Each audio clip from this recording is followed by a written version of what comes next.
Hey, everybody, I hope you all are doing well and welcome back. And to put a nice bookend to our trip in London, today we are doing a wander from our final day in London at the always whiskey prolific London Heathrow Duty Free, where we have a wide variety of scotches, a couple of bourbons, and some really interesting international market only whiskey. So we will see a unique offering from Ardbeg, a familiar face from Jack Daniels, the Sinatra Select, and a really interesting whiskey that I wish I would have picked up from Glenmorangie, and a whole bunch more. So we're going to talk about the whiskeys that we saw, how the prices were, and whether or not we should have picked them up or if we did.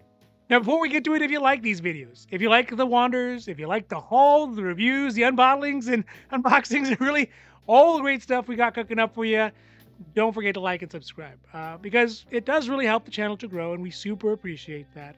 And also, you get notifications when our newest videos come out on Sundays and sometimes in between. All right, now, let's get down to the video. All right, now, as we get started, let's do a real quick whiskey check for something. Today, I'm feeling a little British, a little UK. Let's do this Glenfiddich 12. Look at that. That's got a cool bottle. Got a kind of a funky shape. I like that. And it feels very quintessentially UK Scotchy-ish. All right, so get myself a glass here. And see if we can get a pop. See if we can get a pop on this one. Ah, it's getting better. We've had a run of not such great ones. Get some juice. And whiskey. Because let's face it, you never really can drink too much of it. You can only just really drink it too fast. Cheers. Ooh. Sweet like honey. All right, so first up today in this Whiskey Wanders at the beautiful London Heathrow, and very busy for that matter, as a whiskey that I have really learned to love as my Isla peaty palate has prolifically protruded. But this one specifically is a unique offering from Ardbeg that is for the travel market only. And there was a big to-do about it here at the airport. It had like a whole standalone display, which you'll see here, which is the Ardbeg Smoketrails. Now, the main thing to this one, like many of the other Ardbegs, which is known for its extra smoky, extra ashy flavor, but it is very distinct from, kind of its neighbors in Lagavulin and Laphroaig, their style of peatiness. But this one is finished in Manzanilla sherry cask to try to give it a very unique perspective on what Ardbeg whiskey could be. It's non-chilled filter, and it's finished in sherry cask from Sanlúcar de Barrameda. I doubt I'm saying that right. In Spain. It's single malt and is the first edition in the line that Ardbeg is touting as a whiskey that is going to have a worldly taste palette. Presumably just like the weary whiskey-deprived travelers that are passing through London Heathrow and potentially buying it. Now, since this is a travel market only whiskey and it just started during the holidays and it was just specifically in the UK international airports, there's not really going to be a lot of price comparisons that are available, like from Costco or Total Wine. But what we can do is do the same calculation that any Ardbeg lover would be doing in their head, looking at it, is trying to figure out if it is worth paying the $89.62 for this one, when you could get 750 milliliters of Ugdal for $79.99 from Total Wine, or even a bottle, the next step up, which is the Ardbeg Corvecken for $93.99, rather than get the 700 milliliters of the Ardbeg Smoketrails. And to me, it's not really a hard choice. That being said, if you are like me and had the good sense to save the money for the Ugdal, well, you would be saving $9.63 or 10.75% over buying the Ardbeg Smoketrail here. Ardbeg is ABV'd at 46%, which I think is a pretty good standard ABV level. It's not like the 43% that you get with Macallan. And I guess with the peat, it totally makes sense that it is better suited for a little bit higher ABV. It can hold it a little better. And the tasting notes on it mention things like sea spray, nuttiness, dark chocolate, Brazil nuts, dry mouth flavor, tar, and soot and saddle soap, which, I mean, if you kind of put all those things all together, it really does sound like taking a bite out of a chimney sweep's boot. It sounds pretty good, actually. Scores that I could find on it for the Smoke Trail is at 84.73 points out of 100, which is, I mean, I guess what I would consider kind of garden variety. It's run-of-the-mill. It's nothing spectacular. So for me, this one was a skip, especially with the additional calculations of having the limited space and having to carry it back through customs. And you can get a bigger bottle of arguably a better whiskey, the Ugdal. So in this humble whiskey drinker's opinion, this one's going to be something that, you know what, maybe I'll get it on the way back if we ever go back to London and enjoy it there. And if it's super duper good, then make a decision to bring it back or not. Our next up is a little slice of home, which is this bottle of Jack Daniels Sinatra Select. And I guess it's not really a surprise that the amount of bourbon that you can find at the London Heathrow duty free is really massively overshadowed by the amount of scotch that is going to be available. And perhaps yet another legacy of an empire that recently had the sunset on it. But either way, it is this Jack Daniels Sinatra Select, which it really stuck out for me as far as whiskeys go because, well, most of the whiskeys there are Scotch, and this one was bourbon, and because it has that joie de vivre that Old Blue Eyes himself was known for. The Sinatra Select is a Jack Daniels whiskey homage to the famous singer Frank Sinatra. It is matured in what they call Sinatra barrels, which I guess are kind of like normal American barrels, but they have grooves cut in them, kind of like corduroy or maybe like pinstripes, if we want to stick with the Sinatra theme.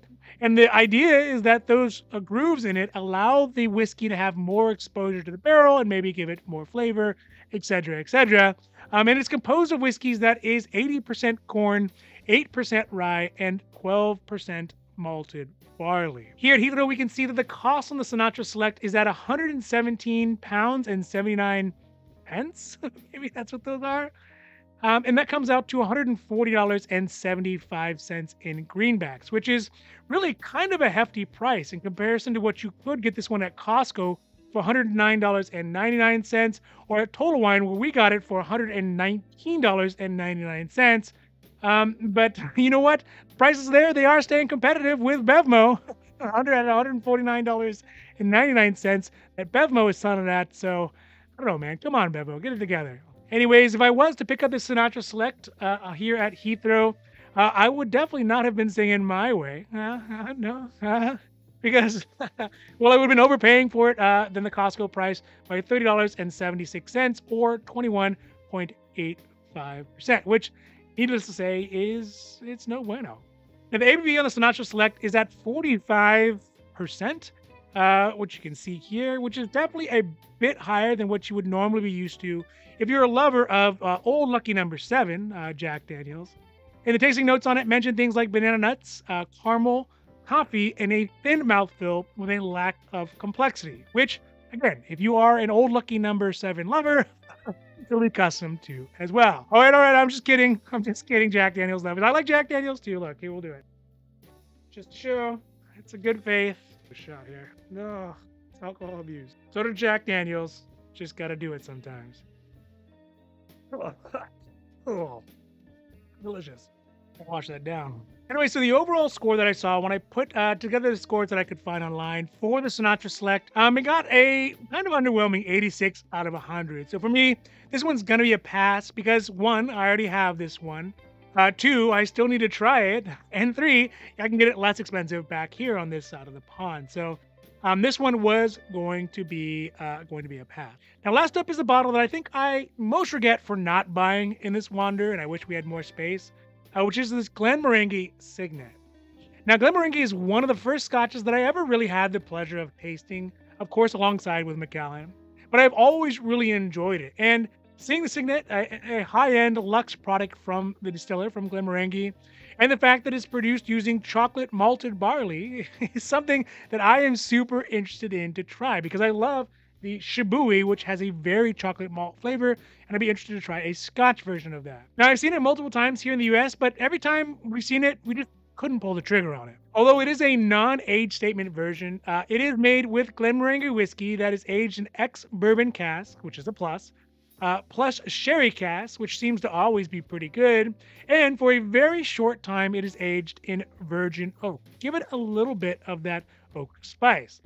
The whiskey is rumored to be up to 15 years old and is only a yearly release, so it is considered allocated. Now, the real reason why I'm somewhat remorseful for not picking this up is because of the price. Here at Heathrow, we can see that the cost on it is at £126.79, GBP, which comes out to $151.37 in greenbacks. And that is way lower than what you can find even here at Costco, which the last time I looked was $249.99, or at Total Wine, who had it for $269.99. So if I had picked it up and maybe just kind of smuggled it across the international date line, then I would have saved $98.62 off the Costco price, or 65.15%, which is massive. Why? The tasting notes on it mention a roasted barley, vanilla, chocolate, malted cereal, citronella, tobacco, express, and slight bitter char. And that just sounds delicious. I mean, it sounds like an adult chocolate shake. The scores on it are also quite good. It's got an average of 91.13 points out of 100. So yeah, I mean, the conclusion is I'm just going to regret not buying this each time I see it at $269, unless we go back and hopefully get it at the lower price. But yeah, so this one, if you see it at that price, definitely pick it up. All right, so that's it for Whiskey Wonders here at London Heathrow International, duty free, no taxation without representation. And I hope you enjoyed this video, and if you did, if you like the reviews, if you like the wanders, if you like the hauls, the unbottlings, the unboxings, and really all the great stuff we got cooking up for you, and we have tons of great stuff cooking up for you, don't forget to like and subscribe, because it does really help out the channel, and again, we super appreciate that. Also, it's good for your whiskey mojo, and you get notifications when our newest videos come out on Sundays, and sometimes in between. Now remember, wherever you are in the world, if you do find a whiskey that you love, just buy it. Because if you don't, somebody else surely will. Maybe not in this case, but it just might even be me.